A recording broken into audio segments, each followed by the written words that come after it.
Welcome to Bringing Dreams and Miracles Together podcast.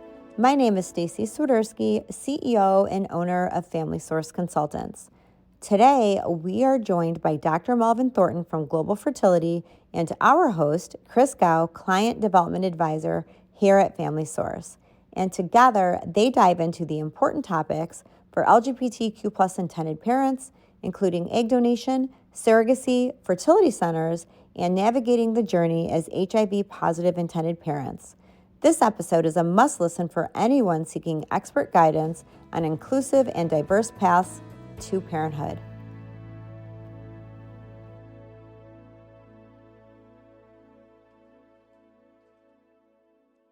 Welcome to Family Source Consultants podcast. My name is Chris Gao. I'm the Client Development Advisor at Family Source Consultants, and I'll be our host today.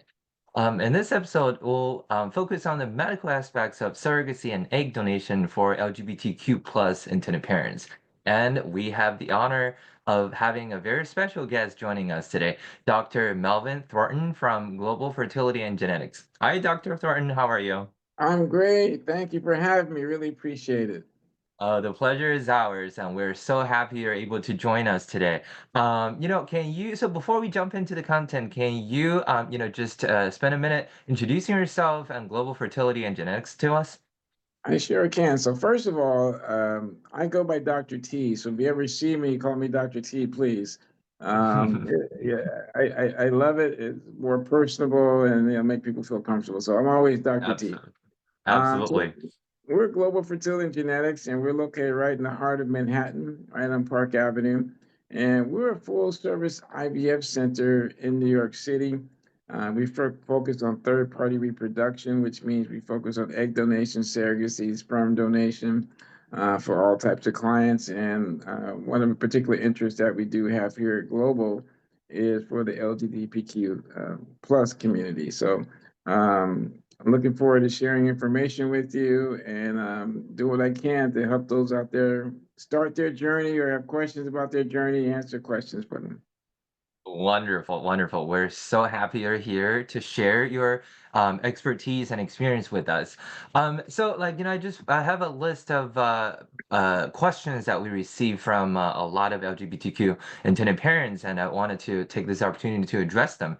One of the most commonly asked questions is about fresh versus frozen egg donors. A lot of parents will just ask, "Oh, should I go with a fresh donor or a frozen donor?" I Obviously there are so many factors to consider. Fresh donor is going to take a bit longer than frozen eggs, and frozen eggs are just simpler. You can purchase them from an egg bank and have them shipped to the clinic.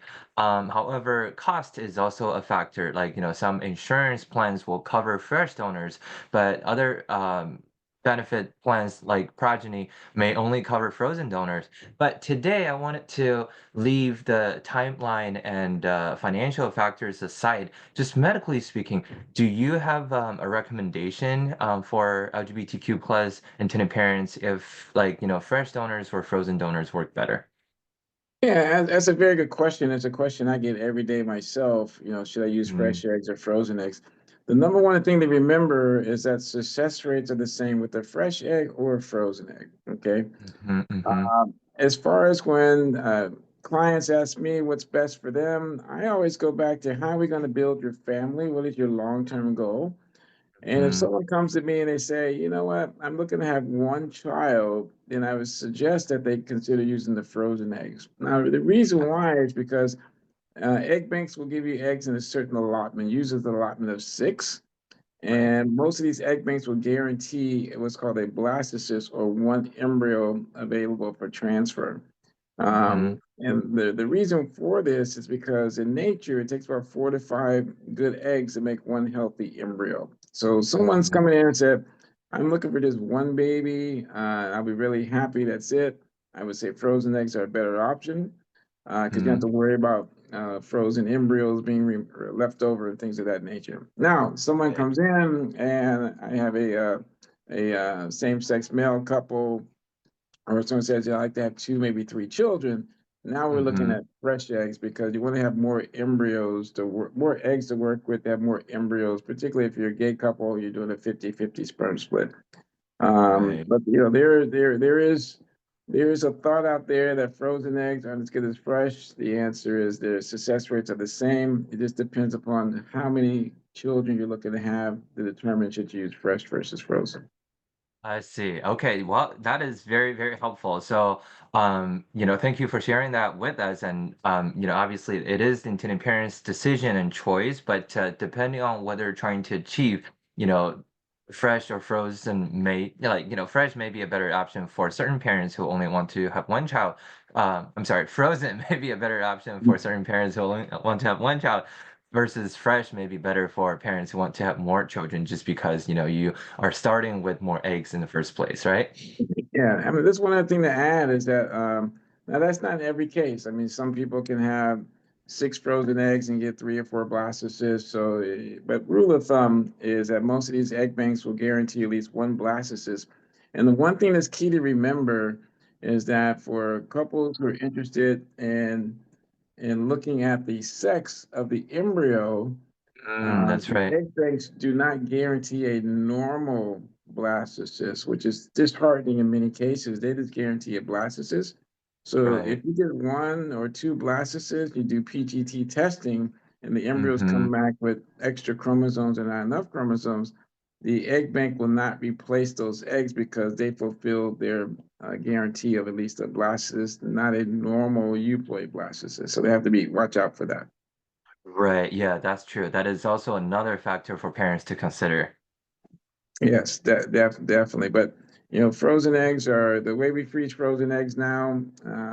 We use what's called vitrification, Mhm. and first of all, fertility is a reverse pyramid. We always start off with a lot, and you end up with just a few. So That's even if right. you have six or eight frozen eggs, not all of them will survive the thawing process. And then you have to Mhm, see how mhm, many fertilize and how many fertilize, how many become blastocysts, and then if you do PGT to see how many of those will become normal euploid embryos. So mhm. the other advantage of frozen eggs is that some couples are uncomfortable with making decisions on extra embryos that are left over. So if you're someone that says, you know what, I don't know what to do with my extra frozen embryos, frozen may be the way to go because with a fresh Right. cycle, you're Mhm. guaranteed to get an excess number of blastocysts to use and some left over for the future.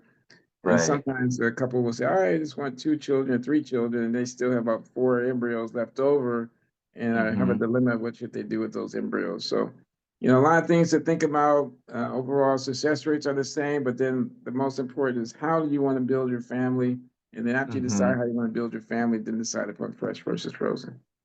Absolutely, absolutely. Thank you. So the next question is also about egg donation is that is a little difficult to answer, but a lot of parents, if not every single parent, asks this question. Parents will always wonder if I go with a fresh donor, how many eggs can I expect from one donation cycle? No one can really predict it, but like, how do you tell parents when they ask this question? You can never predict. You have to rely upon the screening of the egg donor. So before we accept the egg donor, we do screening, and Mm-hmm. the two things that we really want to focus on. Number one Mm-hmm. is something called the anti-Müllerian hormone, or AMH, and this is a Mm-hmm. blood test that we do in all egg donors, and it gives us an idea of how she's going to respond to the medication, so we kind of predict how many eggs she's going to produce. So if Mm-hmm. someone's AMH level is on the lower side, they are not going to be a big egg producer. Mm-hmm. Someone's AMH level is say 3 or 4, which is extremely normal, then you're looking at Mm-hmm. somebody may have 20, 25, 30 eggs.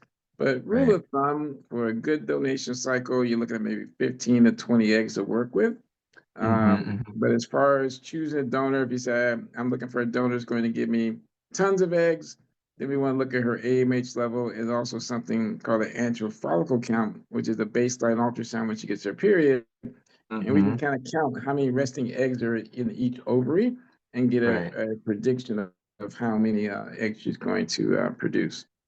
I see. Got it. Well, that is very helpful information as well. So, intended parents out there, when you're looking for a fresh egg donor, obviously, you are probably focusing on the looks and, genetics of the donor because the donor will be genetically related to your future baby. But, like Dr. T said, there are some medical factors for you to consider as well, especially if you want to know how many eggs you can expect from a fresh donation cycle. But, Yeah, and yeah, sorry, go ahead.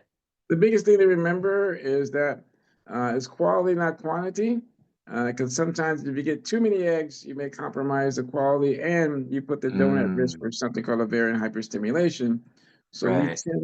we try not to get the donor to make too many eggs. So Yeah. we want to make sure that we get good quality eggs. And rule of thumb, like I said before, is about 15 to 20 is a good Mm-hmm, cycle mm-hmm. for egg donor. I see. Yep, absolutely. The quality of the eggs and sperm directly determine the quality of the embryos, right? And which impacts the success rates of embryo transfer. So, Yeah, definitely. And the rule of thumb for fertility specialists is always better to have a good egg because a good egg can always overcome poor quality sperm, I but not see. vice versa. It doesn't work. If you have the best sperm in the world, the egg is not as healthy, then typically you don't get a good quality embryo. So the egg is the most important Interesting. factor. Yeah. Wow, wow. Precious eggs. They're very precious. So I that's know, why we right? try to retrieve every follicle that we see because they're very valuable. And the other thing that Yes. kind of comes up is that people ask this question, well, why do you do ICSI? And ICSI stands for Mm-hmm, intracytoplasmic sperm injection, where we take one mm-hmm, healthy sperm and we inject that directly into the egg. So a lot of people mm-hmm, say, well, why don't you just let nature take its course and let fertilization occur naturally? Well, once again, these eggs are very valuable, and fertilization mm-hmm, rates with what we call conventional or natural insemination is about maybe 60%.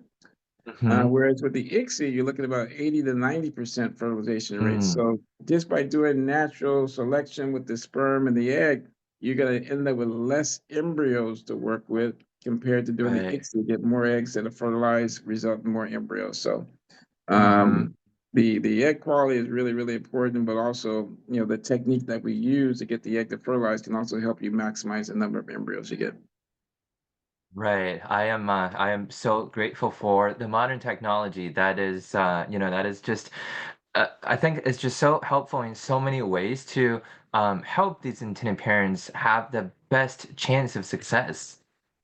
Oh, my technology is amazing. You know, I mean, right? I know it looks like with the gray hair that I've been doing this for 100 years, but when I first started doing IVF, Mm-hmm. we basically would put the eggs and the sperm back into the fallopian tube because we didn't know how to get them to fertilize.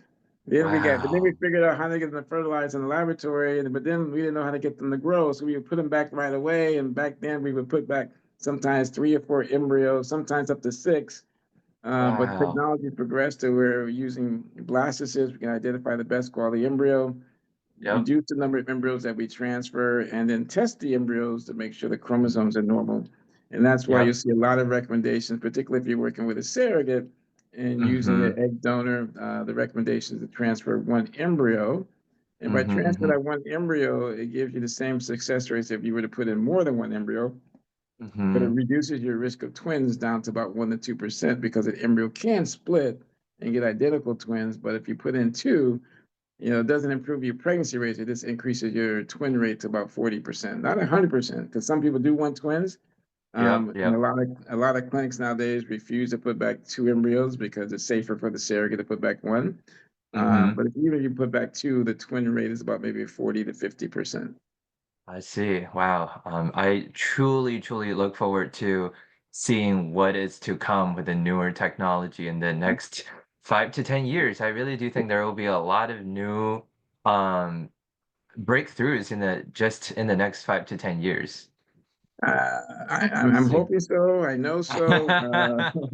But we come a long way. I know it for all you intended parents out there. I know it's frustrating Mhm. because you're thinking, well, I'm doing the most advanced technology for fertility. I'm putting the eggs and sperm together, making embryos. I'm testing the embryos. My success rate should be 100%. But unfortunately, the thing that we don't understand, which hopefully in the next 10, 15 years, that'll be the breakthrough, is what makes Mhm. an embryo implant.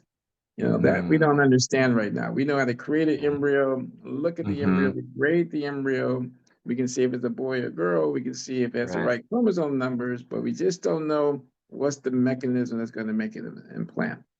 I see. Wow. Wow. Yeah, that's fingers crossed we get that figured out soon.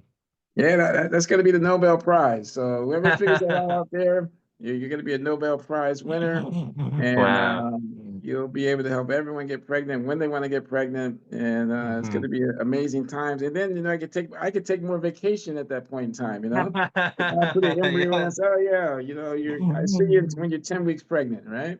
Yes, absolutely. I know, like, working in the third party reproduction field, like doesn't matter if you're a doctor, like, an attorney, or us as the surrogacy agency, we all share the same goal, which is to help intended parents become actual parents. Like, like I always tell parents, sometimes in your journey, there may be some hiccups, there may be some ups and downs, and, we completely understand the frustration or the anxiety you're experiencing. Just know that all the experts behind you are here to support you, and we all share the same goal, which is to help you, um, you know, become a parent. Exactly. There's so much that goes on behind the scenes with all the professionals. Hmm. It takes many of us professionals to make it happen. And one of the things I always tell intended parents is that enjoy the journey Yeah. and don't get frustrated because not every Mm. journey is straightforward. Some of them have bumps and things like that. But the majority of you who start your journey will end up with your baby at the end of the journey. Yes, absolutely. That is so true. Okay, so far we've talked about egg donation. Surrogacy is obviously a big portion as well. We receive a lot of questions from intended parents about like surrogates, who are ideal candidates.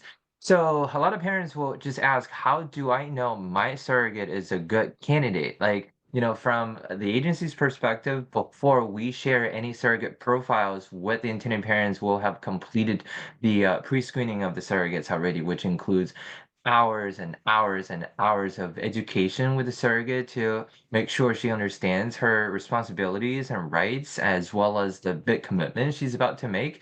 And we'll also complete the surrogate as well as her partner, if she has one, their psychological evaluation and a background check on anyone who's over the age of 18 in her household, and we'll collect her medical records and have them reviewed by a medical professional, and we'll make sure we have a medical clearance letter from her OB, as well as an insurance review on her, on her own insurance policy. But from the clinic's perspective, what are the medical requirements a surrogate must meet? Can you elaborate on that with our intended parents? Yeah, so a lot of requirements, and the key thing is every clinic is different on their Hmm. requirements. Hmm. So check with your doctor that you're working with to see what are their requirements for their specific surrogacy program. Hmm. But the main key is that in order to be a surrogate, you have to have at least one healthy delivery. It could be a vaginal delivery, natural, or it could be a cesarean section. Hmm. You look at that delivery and that pregnancy and to make sure there was no complications. Because the biggest thing that we as medical professionals, what we're looking for to make sure this is going to be a safe journey for the surrogate. Because remember, the surrogate Hmm. has a family. So we're going to make Right. sure that after she delivers your baby, she's going to be healthy and go home to her family. So that's the key thing Yep. for us to make sure it's going to be safe for her. But there are a lot of Hmm. different criteria that we look at. But number one, she's had a healthy pregnancy. If she's had C-sections, every clinic is different, but sometimes if she's had 4 C-sections, some clinic will say that's too many, sometimes 3 C-sections. But the key is that the pregnancies themselves were uncomplicated. Sometimes you may see a little bit of high blood pressure in the pregnancy, but didn't really affect the overall pregnancy, then she's still a good candidate. Hmm. But the key thing we're looking medically, a lot of different criteria, but it's designed to make sure it's going to be a safe journey for the surrogate and give everybody the best outcome for the intended parents and the surrogate. I see. Got it. Well, thank you for sharing your, medical insights, and I'm sure it's helpful for parents to hear. What about, experienced surrogates versus first-time surrogates? Some parents, some parents would be like, "Oh, is it better to work with an experienced surrogate because, she's done this before. I feel better about it." But, again, medically speaking, does it make a difference in terms of success rates? So I get asked that question a lot, and I will always say, remember that every surrogate, if it's her first time, she was a surrogate before because she went through a pregnancy and she delivered the baby, right? Yep, So yep. there's no such thing as a first time surrogate because it's not her first time carrying the baby. Mm-hmm. When you look at someone, what we say is a proven surrogate, which means she's gone through the process, she's taken the medications, and she's had a successful journey, compared to someone's doing this for the first time, success rates are going to be the same, right? Mm-hmm. Now, let me take you behind the scenes, right? Behind the scenes, even though success rates are the same, if you do have that surrogate who's done this before, as a physician, it gives you a little bit more peace of mind that how does she respond to the medications? How thick Mm-hmm. was her lining? So it kind of gives you a roadmap to how to be successful again with this surrogate. But overall, first time surrogates, proven surrogates, success rates are the same. The key is going to be what is the quality of the embryo? Okay, because the Mm-hmm. surrogate uterus will always be receptive to a good quality embryo. Right. And then even in some cases where you transfer a good quality embryo, it may take the first transfer or the second transfer, but usually by the third transfer, pretty much all surrogates are pregnant.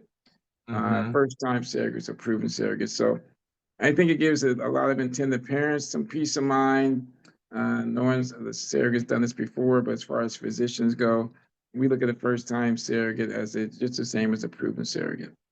I see. Got it. Well, thank you for confirming that for us as well. And what about, okay, so let's talk about intended parents then. So for LGBTQ plus intended parents, sometimes we get questions, say a parent is HIV positive, and can I still move forward with surrogacy? As a doctor, do you have further information to share with them? And also, if so, are there any precautions I could take? So we've come a long way with HIV treatment, and Mhm, I was at Columbia University for many years as the medical director mhm, there. And we were the first program in the United States to work with HIV discordant couples. right. And our initial research showed that by doing the IVF process and injecting one sperm directly into the egg, there was Mhm, no transmission of HIV to the recipient mother or the surrogate. And that was important because it was the first time anyone ever said, hey, can we help these HIV discordant couples have families?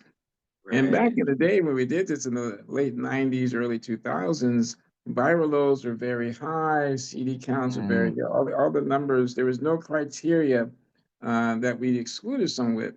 And the key thing was that the sperm wash, because mhm, the viruses and all your bacteria and white blood cells, they're found in the semen. So when a gentleman, male ejaculates, there's semen, but when you're doing the IVF process, you wash away the semen, so you're only left with the sperm. And okay, by just washing the sperm, it reduces or makes it undetectable or no chance of transmission of the HIV to any recipient mother or any gestational carrier. So we've right. come a long way now with the antiretroviral medications to where, Mhm, when couples come in now who have HIV, their viral load is negative. So now you mhm, start for a place of negative viral load. You're still washing the sperm. You do it with sperm, a double sperm wash with a gradient to make sure there's no virus. And then you're doing the ICSI, and it's very safe. So I um, see. even even in women who are undergoing HIV positive, undergoing inseminations, is not an issue at all. Mhm, okay, It went all the way to the point where in the beginning there was an HIV discordant couple where they had to do IVF. Then in Europe they were doing inseminations. And to now with things like Truvada and things of that nature, we just right. tell discordant couples that are straight couples that just get pregnant Mhm. naturally by taking the Truvada. So we come a long way with HIV treatment. Yeah, absolutely. That is wonderful. And for all the intended parents out there, if you are HIV positive, do not lose your hope because you can still have a family through surrogacy and egg donation. Just like Dr. T said, it's safe for the surrogate, and thanks to our modern technology, what a wonderful thing. Yeah, and the wonderful thing about it is that a lot of surrogates are well versed and they know the data, and so they're Mhm. very comfortable in working with couples who are HIV discordant. So You do not be discouraged. Talk to your fertility doctor. The key thing is the sperm wash, and every IVF cycle is done with the sperm wash. So your sperm will be treated and washed and free of HIV virus. Right. Okay. Sounds great. Okay. So the next question is about selecting fertility clinics. Usually parents, when a parent is looking for a fertility clinic to work with, sometimes they would just work with a clinic that's close to them, so it's convenient. Some parents are specifically looking at the success rates, or they're looking for specific doctors or teams, and I would say, like, on top of that, are there any specific factors you would recommend for LGBTQ plus intended parents to consider when they're looking for a clinic? Maybe the clinic's experience working with LGBTQ plus intended parents? Yeah, that's the key. You have to Mm-hmm. find a clinic and a doctor who's comfortable with the LGBTQ community, Mm-hmm. understanding the needs of these individuals, and help them build the family way they want. Um, Right. and then the other thing is that you're going to be working as a third party, where we're using donor sperm, donor eggs, and surrogates. You want to find a clinic that specializes in that type of treatment, and not every IVF clinic specializes in third party treatment. There are a lot of centers Mm-hmm. that do really, really well with IVF, but when it comes to working with donor eggs, donor sperm, and surrogates, everything falls through the cracks because now there's a lot of regulations that get involved with the FDA. You have to make Yep. sure your contracts are done. Everybody has to be lined up. There's a lot of communications because most surrogates are not going to be local to your clinic. Most egg Mm-hmm. donors may not be local to your clinic. So a lot of coordination goes on with the clinic and the donors and surrogates. So the key thing is finding a clinic that's experienced in third party reproduction, particularly Mm-hmm. egg donors, sperm donors, and surrogates. But Mm-hmm. then once you do find those clinics, I would tell you not to look at success rates so much because everybody talks about SART data, but SART data is so confusing, I can't even understand it. So, It and is very hard to navigate. but everybody say, oh, what's the SART data? But the SART data doesn't tell you if you're working with a surrogate, doesn't tell you what your success rate is going to be. If you're working with sperm donors, you're doing inseminations, doesn't say how successful you're going to be with sperm donation and insemination. So the key Mm-hmm. thing is to being comfortable with your clinic, an experienced third party clinic, and then being comfortable with your physician and their team. Uh, Mm-hmm. and that'll be the best way to make the decision which clinic to work with.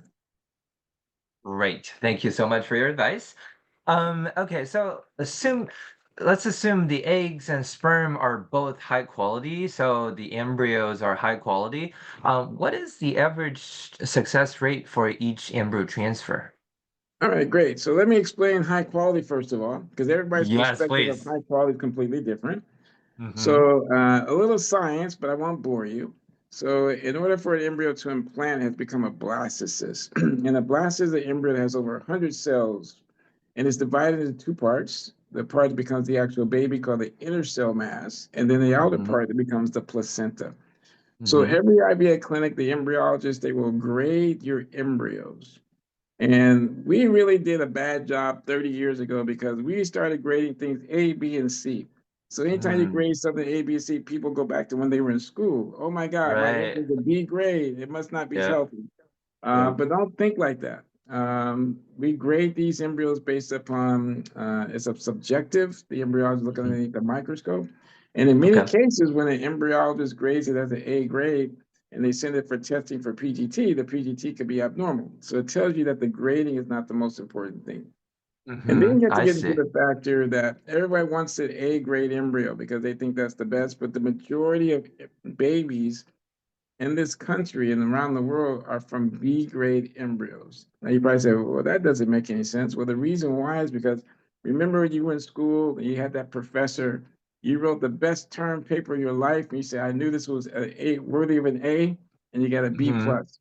Well, Mm-hmm. most embryologists are just like that professor. They never give out A's. If they do give out A's, there's very few. So the majority of Mm-hmm. the embryos that you will see are going to be B grade embryos. So don't be disappointed, discouraged if you get a report and says, "Oh, my embryo is a B grade." Most people's embryos are B grade, and you have success. Now, I see. that's your science lesson, okay? Yes, please. That So was very now, helping. Something I so didn't now, learn in school. yeah, well, I love doing this because I have little videos for people that, because a lot of people, number one, when guys come to the clinic and they're freezing their sperm or doing a semen analysis, first thing I do is say, let's go to the laboratory and take a look at your sperm. And Hmm. it made their eyes go, oh my God, because they hear about sperm, but they never see it. So like when they see their sperm, they're, oh my, I never see so many. I know they move like that. So Right. I love telling everybody how this works because I love what I do, first of all. But now we got this high quality embryo, right? And if we're Hmm. transferring that embryo to a surrogate, you're looking at very high success rates. Now, very high success rates in the world of IVF is not what people think. People think 100%. Remember, put that embryo in high quality, 100% my surrogate will get pregnant. But realistic, with a good egg, a good sperm, and a good healthy quality embryo, you're looking at about 75, 85% chance of success with the first transfer. And Hmm. if unfortunately the first transfer is not successful, the success rates don't go down, they actually go up. But most Mm, surrogates are pregnant with the first or second transfer if the embryo quality is very good. I see. Well, that's great, for parents to hear because that is that just I think if I were an intended parent, that would certainly give me hope, knowing that the success rates are pretty high and pretty advanced. Sorry, I didn't do a good job right here. I'll just tell them to edit this part out. This is a No recording, it's worries, not no live. worries. I just I tell them didn't to even edit this. notice it, so you're good. Okay, next question. Hi. Well, thank you for sharing that as well, Dr. T. So now we have the embryos. We know the success rates. Let's talk about the journey. So again, we hope every intended parent has a smooth journey, but the reality is there will likely be some kind of hiccups during this process because there's so many parties involved in this and there's so many pieces to put together.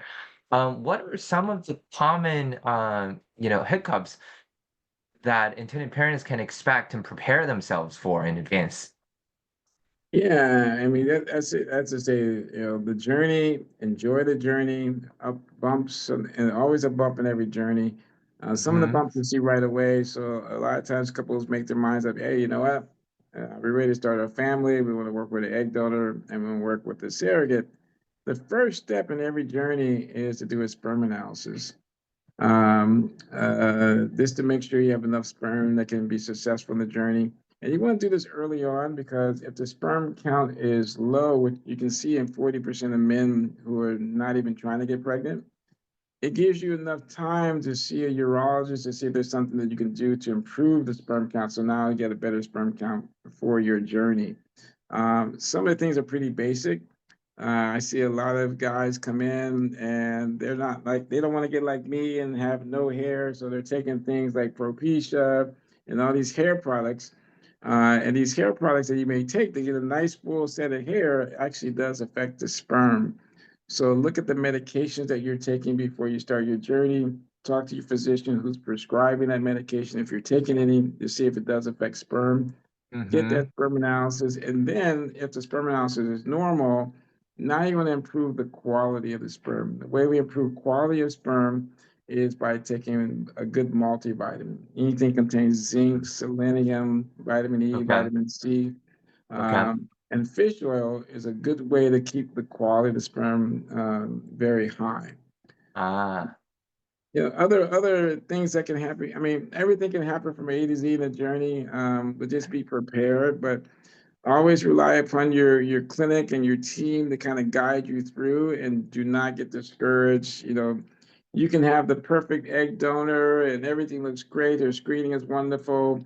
And then at the last minute, she said, I changed my mind, or my dates on the line will be where before. So you get a delay in the journey, but that doesn't mean your journey is going to end. This means, okay, there's a roadblock and we're going to Mhm. overcome this roadblock. Same with the surrogate. The biggest thing that I see as far as frustration for intended parents work with a surrogate is that everyone's excited. You finish your contract. She's starting her medication. She goes for a lining check, and her lining is not quite where we like to see it. So sometimes it takes a little bit longer, amount more medication for the line to get there, but the line eventually does get to where it needs to be for the transfer. I So, see. all these are minor roadblocks, but when you're going through the journey and they seem like they're major, but Mhm. they're all minor and they can all can be overcome. Sometimes it takes a little bit longer than what we anticipated. Yeah, absolutely. And I truly love how you you tell intended parents to enjoy the journey. And it is so true. I think, I have heard this from a lot of intended parents and who, after having baby, chat and be like, it now looking back, it was just a precious experience for us because, not everyone gets to experience this when you're in the middle of the process. You do think, sometimes you do find it frustrating and you'd be like, oh, I just want to have my baby and why, are all these things happening? You just want to get to the end. But then once you get to the end goal, you look back, that is my journey to becoming a parent, and that is a good story I will be able to tell my child one day. Right? So, that is absolutely true how you tell them to enjoy the journey. It is very important to enjoy the moment while you're in it. Yeah. I mean, it may seem like it's frustrating and a lot of stress, but when you Mhm. look back on it, you realize how beautiful it was.